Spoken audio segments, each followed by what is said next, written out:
bahwa di antara sifat-sifat tercela yang mesti dihilangkan daripada jiwa kita, daripada diri kita adalah pertama syirik,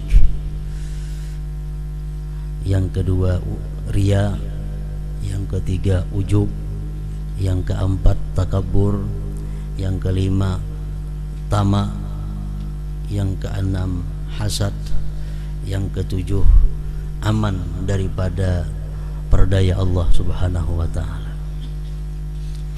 Apabila sifat-sifat yang tercela itu sudah mampu kita hilangkan dalam diri kita, maka kita dituntut untuk memperhiasinya, memperhiasi diri kita dengan sifat-sifat yang mulia. Syirik kita hilangkan, kita perhiasi diri dengan tauhid. Riya kita hilangkan, kita perhiasi diri dengan ikhlas. Ujub kita hilangkan, kita hiasi diri kita dengan melihat nikmat Allah yang ada pada diri kita. Kemudian yang keempat adalah kesombongan atau takabur. Takabur satu sifat yang sangat dibenci oleh Allah Subhanahu wa taala. Sifat yang sangat tidak disenangi oleh baginda kita Rasulullah sallallahu alaihi wasallam. Sampai-sampai ada hadis beliau yang menyatakan, yang artinya bahwa tidak masuk surga orang yang dalam hatinya ada seberat biji sesawi daripada kesombongan. Sifat kesombongan itu menurut para ulama adalah merupakan fardu ain. Fardu ain bagi tiap-tiap orang, wajib menghilangkan takabur dari dalam dirinya. Sebab segala sifat-sifat yang baik terhalang. Artinya kita tidak bisa melakukan selama ada takabur itu dalam hati kita. Takabur kita hilangkan, kita dituntut memperhiasi diri dengan tawadhu. Kalau tawadhu lawanan daripada takabur. Takabur artinya adalah ru'yatun nafsi fawqal ghair. Takabur itu artinya melihat diri sendiri ini lebih daripada orang lain, lebih mulia daripada orang lain. Bila dalam hati kita ada timbul satu khatar, satu geritik dalam hati bahwa kita ini lebih mulia daripada Fulan bin Fulan, berarti saat itu kita adalah termasuk orang yang takabur. Nah, sebaliknya tawadhu. Tawadhu ini artinya apa? Melihat diri ini tidak lebih baik daripada orang. Bahkan ada yang mengatakan tawadhu itu adalah melihat diri kita ini lebih di bawah daripada orang lain. Nah, itu artinya tawadhu. Para muhibbin rahimakumullah. Jadi tawadhu ini adalah yang di tengah. Naik ke atas jadi takabur, turun ke bawah jadi da'ah ngarannya. Takabur kada baik, da'ah kada baik. Yang baik yang adalah ausatuha, yaitu tawadhu. Takabur itu membesarkan diri, jangan. Kalau da'ah menghinakan diri, jangan juga. Tawadhu itu artinya adalah menempatkan diri sesuai pada tempatnya, menempatkan diri tepat pada tempatnya. Nah, itu dimaksud dengan tawadhu. Kalau menghinakan diri itu kada boleh, dilarang kita menghinakan diri kita. Nah, para muhibbin rahimakumullah, apabila kita bersifat tawadhu akan timbul akhlak-akhlak yang mulia. Di antaranya orang yang bersifat tawadhu itu adalah dia tunduk kepada kebenaran, dari manapun datangnya kebenaran itu. Ini tanda orang yang punya sifat tawadhu. Dia tunduk kepada yang hak, dari manapun datangnya itu hak tadi, baik dari orang yang lebih muda daripadanya, baik dari orang yang lebih jahat daripadanya, baik dari orang yang lebih tinggi daripadanya, pokoknya bila mana yang hak dia tunduk. Nah, ini tanda orang yang punya sifat tawadhu. Walaupun kekanakan tapi ampunnya bujur, nah itu taat, tunduk kepada itu. Itu ngarannya adalah tandanya kita mempunyai sifat tawadhu. Artinya kita memandang kepada yang benar, bukan kita memandang kepada yang mengatakannya. Kata Imam Ali karramallahu wajhah, la tanzur ila man qal walakin tanzur ila maqal. Yang kamu pandang itu adalah perkataannya, jangan kamu pandang orang yang mengatakannya. Nah, jadi tawadhu tandanya salah satunya menerima kebenaran dari manapun datangnya kebenaran itu.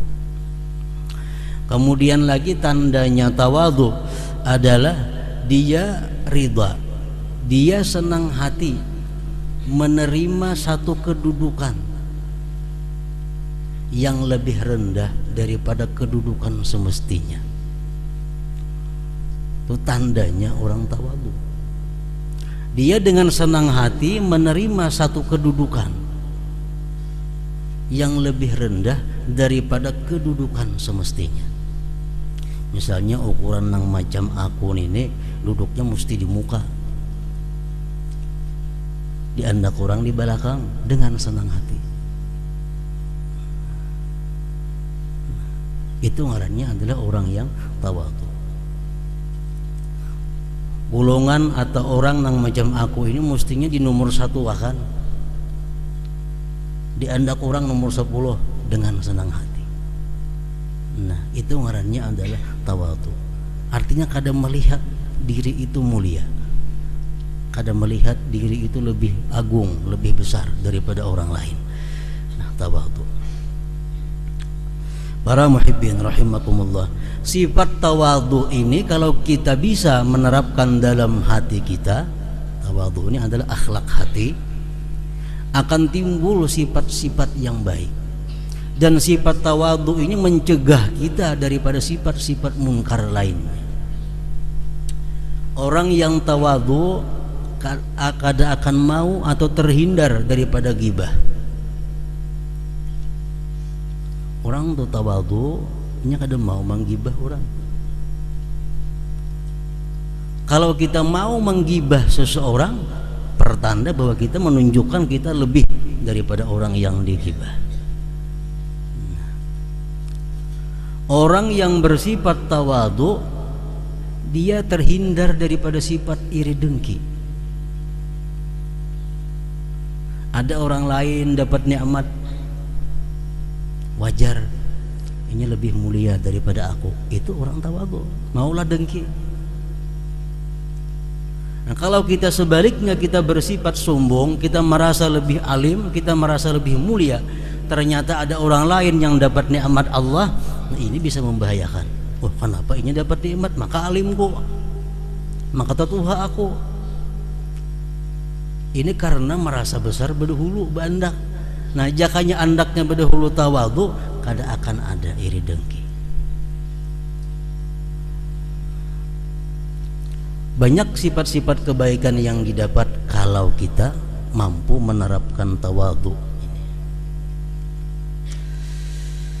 Rasulullah sallallahu alaihi wasallam bersabda, "Wa man tawadha'a lillah rafa'ahu Allah."